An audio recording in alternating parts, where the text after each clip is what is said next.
That's the news, and we are out of here. Welcome to MsMojo, and today we're counting down our picks for the top 10 times SNL cast members did impressions of each other. I'm sorry, I was just being weird, sorry. I might do it again though, is that bad? For this list, we'll be looking at the funniest times past and present members of the cast mimicked each other. Did we forget a standout impression? Let us know in the comments below. Number 10, Andy Samberg, Jimmy Fallon. In a salute to an older sketch with Mick Jagger, host and former castmate Jimmy Fallon has a hilarious moment in front of the dressing room mirror. Monologue was fun, today's show sketch was good, the Buble thing worked. At least I think so. Are you kidding me, my man? It's going fantastic, we're doing so great! His reflection is played by Andy Samberg, so you just know it's going to be a committed performance. The two work especially well together as they try to match each other's energy. With lots of choice catchphrases, the comedy duo really lean into the absurdity of this sketch, and Fallon's self-aware performance lends some further credibility to Samberg's efforts. Oh, hey, I know what we should do. We should bust out our guitar and do a song, you know, like Tears in Heaven. I don't know, that song's pretty sad. I know, it's so sad, right? Yeah, it's so sad. It's like the saddest. Finding the funny in the man's relentless positivity, the Lonely Island member breathes life into this enjoyable routine. There's also a spit take for good measure. Didn't you hear we're not doing it because Timberlake couldn't make it?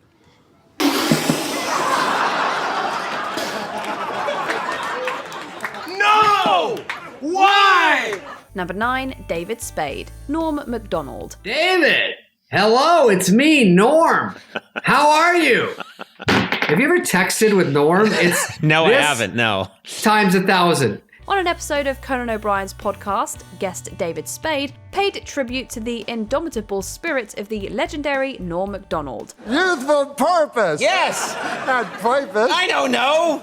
Good God! I know, that was way out of line. The actor recounts his friend's inability to text back in a timely fashion and grills him about his gambling tips too. Spade is a brilliant storyteller with great comedic timing and delivery. Would you like to walk into a dealership and point to a car and then just buy it? I go, of course. How? And then 3 hours later, bet the over in the Blackhawks game in the first quarter. He perfectly sums up the enigma that the cult figure created through his odd behavior. It's also pretty funny to imagine McDonald's being unreliable and chaos incarnate when it comes to texting, because we just know it has to be true. I go, oh, okay. Too bad that game was 6 days ago, you idiot. Number 8, Dana Carvey, Dennis Miller. I felt it was time to reaffirm my weekend update oath. Assisting me in that oath is none other than me. Hello, Dennis. Okay, hello, baby. How are you? Showing off a rare impression of a Weekend Update personality, Dana Carvey dresses up like Dennis Miller for this segment. From the suit to the hair, he just looks like him. Miller plays along as his fellow performer ribs him with a vocal imitation that's second to none, not to mention changing up his every word with an entertaining rewrite. What's that all about, huh? It's gotta be like doing it with the Joker from Batman.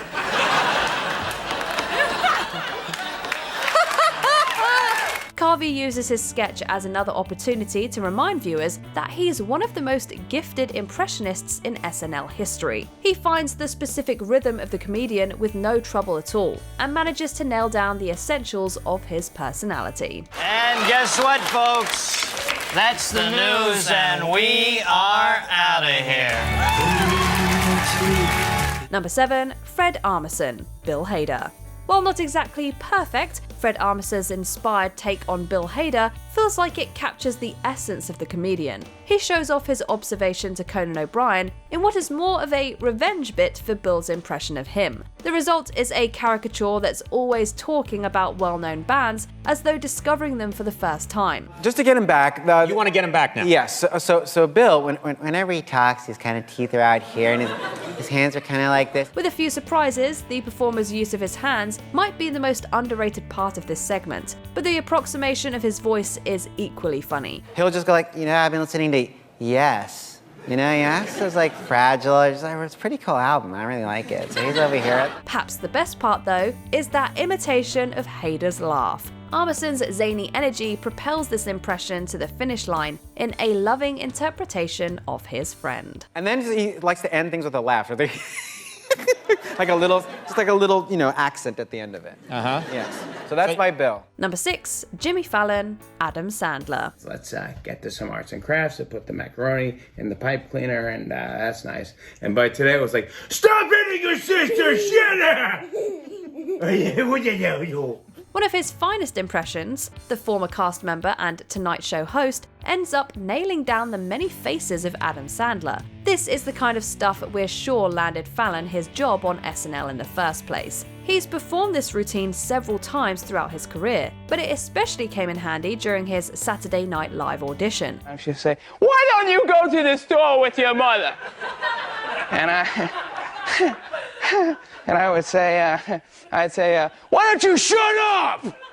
His ability to play both the silliness and anger of Sandler's characters is almost unmatched in the comedy world. From skits to interviews, whenever the comedian brings out this pitch-perfect interpretation, we know we're in for a good time. Do you mind or not? I mean, do a little Adam Sandler. Hey there, hey there, ooh, hey there.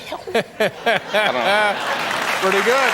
Number 5, Jay Pharoah, multiple cast members. Among Jay Pharoah's best moments on SNL, this Weekend Update segment is all killer and no filler. He sets up a premise about a secret comedy meeting in order to unleash tributes to some comedy greats. Tell you what your problem is. First of all, you got a perm. Only black man get away with a perm. It's Prince. And he's Prince. You're not Prince. Got the same height as Prince. I do too, but I smile. Oh my God. After turning into Kevin Hart and Dave Chappelle, Pharoah also salutes former cast members like Chris Rock. His added hand motions make this an especially memorable imitation. Go to Africa for a few years. Till everything cools off. Oh! Africa? Dave, who wanna go to Africa? Africans don't even wanna go to Africa, and they live there. Slipping into the next person with ease of a true genius, the comedian becomes Eddie Murphy and Tracy Morgan with complete confidence. Everybody just relax, okay? Everybody just relax. Everybody just relax. Everybody just cool out, all right? You know what I'm saying? We're gonna get ready to bowl, okay? Tracy Morgan, it's your turn to bowl. Pick up the ball. From the former's laugh to the latter's attitude, the performer adds in details that do a lot to separate him from the competition. I'm bold, Eddie. I'm bold, you know. I'm bold right now. You know, Jackie Gleason is my biological father. Number 4, Bill Hader, multiple cast members. Always eager to do voices, Bill Hader quickly impersonates his SNL co-stars in this interview. Small, effective impressions feel like Hader's go-to, and we can never get enough, no matter how many he does. His version of Fred Armisen is brimming with energy, and references to his trips to Portland. Fred talks with his hands and he just talks about Portland all the time. He goes, oh, I love Portland. I fly over there, I have my apartment, I have my records, I go across the street, I have my apartment, fly back. Considering that the two are close friends, this one feels especially precise on some level. The actor even ponders Kristen Wiig's inability to warm up her body temperature in a cute moment. And then Kristen Wiig's always cold, and she's always cold, and then she's like, are you going to that thing? Are you gonna go to that thing? Are you gonna go to that thing? That's what she always says. But Jason Sudeikis might be the best of the three. Full of gum chewing and a friendly disposition, Hader really had the ability to find the funny in anyone. But I could not read it without thinking of him chewing gum. Like, you did good, buddy. Great performance. Loved it, buddy. Olivia and I loved it. Number 3, Eddie Murphy, Tracy Morgan. Eddie Murphy ranks high up on the list of greatest SNL cast members, inspiring the likes of Tracy Morgan to pursue comedy. If it wasn't for you, I wouldn't be here. Like, literally, I was conceived on a delirious tour bus. You know, that math doesn't really quite add up. Murphy shows his love for his fellow comic with an impression of the performer. On Jimmy Kimmel's talk show, he gives one of the most accurate takes on Morgan's cadence and love of hot dogs. He went to your house and you made him, as he said over and over again to me, Ballpark Franks. He said, I went over there, he made me Franks, Ballpark Franks.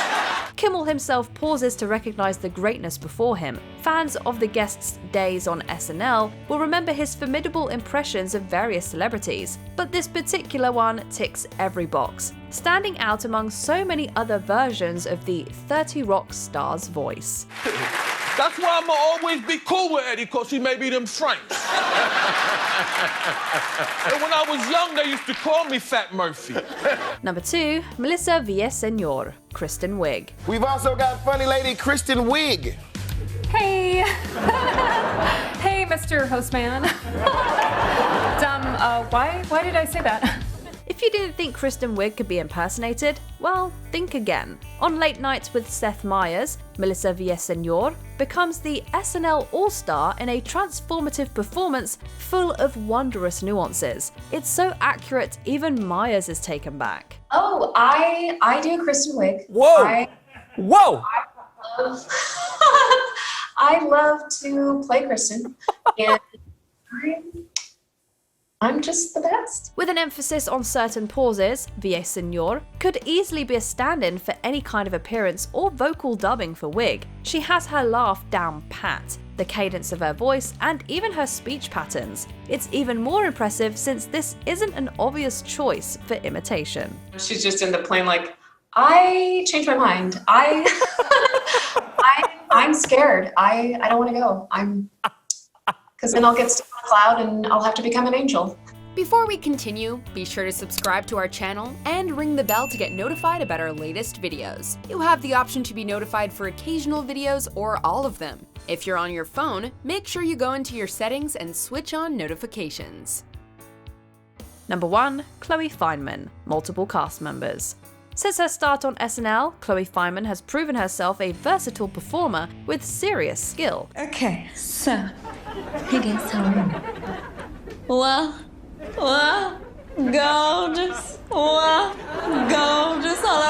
She uses this sketch to showcase as much, with her amazing impressions of various female cast members. Jokingly referring to herself as an understudy to them, Fineman prepares herself to copy everyone from Kate McKinnon to Cecily Strong. Yeah, well, I thought it was funny, but during the show, it wasn't on the cue cards. It wasn't on the cue cards? No. Oh. Yeah. Well, yeah. What are you gonna do? She can do their voices, facial expressions, and movements with unbelievable precision. Her rapid-fire imitations take down a panel of other performers without missing a beat. This comedian clearly has a strong future as one of the show's premier impressionists. Heidi. Hey, dude. Worst one so far, but fine. Sarah. Hello. Wait, do I sound like a Jewish parrot? Do you agree with our picks? Check out this other recent clip from MsMojo and be sure to subscribe and ring the bell to be notified about our latest videos.